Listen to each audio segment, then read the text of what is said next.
Okay, meron tayo ditong bagong discovery, no. Ito yung may sabitan, ano. Ito bilog at saka rubberized plastic, no. So, ganito. Ano ba yung mga disadvantage ng mga traditional natin ginagamit kagaya nito? Ito yung disabit natin.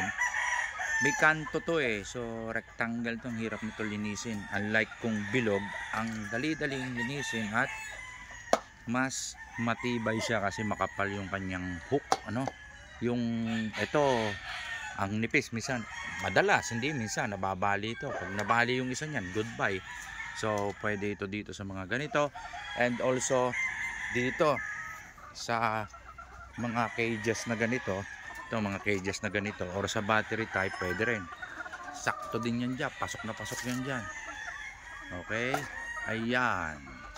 So maganda, bilog, madaling linisin at so, syempre mas matibay ito, no? Live wire game farm.